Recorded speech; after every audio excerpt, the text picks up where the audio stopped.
Hello guys, Anand here. Welcome to trading beast. So दोस्तों, आज हमने दो ट्रेड किए। एक था डिवीज लैब और एक था डॉक्टर रेड्डी। डॉक्टर रेड्डी में हमें एसएल हुआ है, लेकिन अगर आप देखोगे ना, बहुत ही एकदम क्लोज कॉल था। देखिए, ये मेरा एसएल था।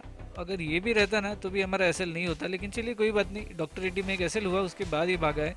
और डिवीज लैब जो है, डिवीज लैब के अंदर हमने करीबन 1:2.5 के आसपास का रिस्ट रिवर्ट निकाला हुआ है। सो ओवरऑल हमारा हमारा डे जो है प्रॉफिटेबल है। मैं दोनों के लॉजिक्स आपको एक्सप्लेन करता हूँ, एज वेल एज मैं मेरी ऑर्डर बुक भी आपको बताता हूँ। सो वीडियो के साथ बने रहिएगा और वीडियो को हम स्टार्ट करते हैं।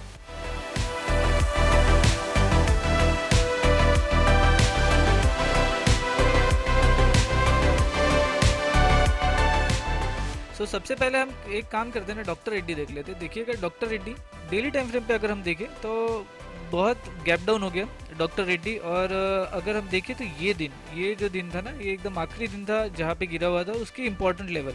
होप अगर आप मेरे वीडियोस देखते होगे तो आपको इंपॉर्टेंट लेवल पता ही होगी। वही इंपॉर्टेंट लेवल को मैं ऑब्जर्व कर रहा था और आज के दिन में हुआ वैसी है। प्राइस जो है, प्राइस नीचे गिरी, फिर गई ऊपर, फिर यहाँ पे जिगजैग से ऊपर जा रही थी और फिर ये बड़े से वॉल्यूम के साथ फॉल आ गया। अब ये फॉल आया तो मुझे लगा कि शायद ये लेवल अभी हो गई, बन गई है, इसके ऊपर नहीं जाना चाहिए। वैसे भी वो गई भी नहीं, लेकिन इसने एसएल खा लिया हमारा। अगर वही हमारा स्विंग के ऊपर का एसएल होता तो मोस्ट प्रोबेबली इसके अंदर एसएल गया नहीं होता और ये भी हमारा प्रॉफिटेबल ट्रेड रहता। लेकिन चलिए, SL is the part of the game. हम इसको कभी स्किप नहीं कर सकते। कभी एसएल होना है और कभी प्रॉफिट होना है, ये तो पार्ट ऑफ द गेम है, चलने वाला है। देखिएगा, अगर डेली के टाइम फ्रेम में देखिए ना तो इसके अंदर ये सिंपल ही लॉजिक था, कुछ कुछ ज़्यादा हार्ड नहीं था। प्राइस जो है ऐसी गिर रही थी, ऊपर गई, फिर यहाँ से नीचे ही गिर रही थी, नीचे ही गिरी। तो मोस्ट प्रोबेबली आज के दिन में भी अगर गैप डाउन हुई तो मैं सोच रहा था कि प्राइस ने कंटिन्यू करना चाहिए और प्राइस ने आज भी कंटिन्यू किया हुआ है। इसके ऊपर बहुत ज़्यादा लॉजिक इतना कुछ था नहीं। डीवीज लैब देखें तो डीवीज लैब में भी उसी टाइप से है स्ट्रक्चर। अगर हम डेली में जाए तो आपको पता चलेगा कि देखिए, मैं फिर से बोलता हूँ ना, मैं बहुत सिंपल ट्रेड करता हूँ और सिंपल लॉजिक की मार्केट में काम करता है। अभी देखिएगा, डिवीज लैब प्राइस नीचे गिरी, फिर ऊपर गिरी, सॉरी ऊपर चढ़ी, उसके बाद ये प्राइस नीचे आ रही थी। अभी देखिएगा, जब प्राइस नीचे आ रही थी ना, तब यहाँ पे देखने की कोशिश कीजिएगा क्या हुआ है। यहाँ पे प्राइस ने एक ग्रीन कैंडल बनाई और दूसरे दिन ओपनिंग होके प्राइस नीचे आ गई। मतलब ये दिखा रहा है कि ये ग्रीन कैंडल के ऊपर शायद सेलर्स बैठे हुए हैं। अभी अगर इसी को हम 5 मिनट्स के टाइम फ्रेम पे देखें तो आपको दिखाई देगा कि प्राइस जो है ऊपर गई, फिर नीचे गिरी, एक अच्छा खासा हाई वॉल्यूम भी आया। चलिए ठीक है कि ऊपर जाने के बाद सेलिंग हो रही है। अभी देखिएगा, यहाँ पे क्या हुआ है ना कि फिर से प्राइस ऊपर गई और यहाँ पे प्राइस रुक गई। अभी कभी भी एक बात ध्यान में रखिएगा, कोई भी इंपॉर्टेंट लेवल के ऊपर अगर जाके प्राइस रुकती है तो मोस्ट प्रोबेबली वहाँ पे सेलिंग शुरू है, एक डिस्ट्रीब्यूशन शुरू है, या फिर हम बोल सकते हैं कि वहाँ पे बड़े सेलर जो है वो धीरे धीरे अपनी क्वांटिटीज निकाल रहे हैं। और वही हुआ है, हम देख सकते हैं कि इंपॉर्टेंट लेवल के ऊपर गई और यहाँ पे सेलिंग हो गई। क्योंकि सिंपल सी बात है, अगर किसी को सेल करना है तो वो ऊपर ही सेल करेगा और बाय करना है तो नीचे ही करेगा। वैसे ही यहाँ पे हुआ है, प्राइस जो है ऊपर जाके यहाँ से सेल हुआ है। वही डॉक्टर रेड्डी भी देखिए, इसमें भी सेम है। अभी अगर हम देखें ना तो ये इंपॉर्टेंट लेवल जो दिखाई दे रही है वो ये दिन का लो है। अगर किसी को सेल करना है ना, वो यहाँ सेल करेगा, ना कि यहाँ सेल करेगा। ठीक है, प्राइस ऊपर गई, यहाँ पे सेलिंग शुरू है, इसी कारण प्राइस यहाँ से गिर रही है। डिवीज लैब में भी देखिएगा, सेम लॉजिक है। ये इंपॉर्टेंट लेवल है, ये दिन का हाई, प्राइस इसके ऊपर गई है और यहाँ पे सेलिंग शुरू है, इसी कारण यहाँ से प्राइस गिरी हुई है।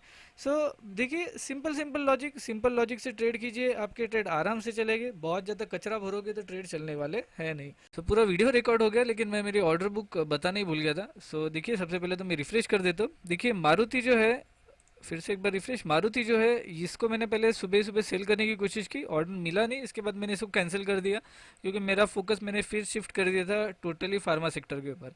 अभी देखिए, डॉक्टर रेड्डी 1166 पे मेरा ऑर्डर कंप्लीट हुआ था और ये हमारा यहाँ एसएल हो गया 1173.30, एग्जैक्टली यही लेवल। मैं आपको फिर से एक बार चार्ट के ऊपर दिखाता हूँ।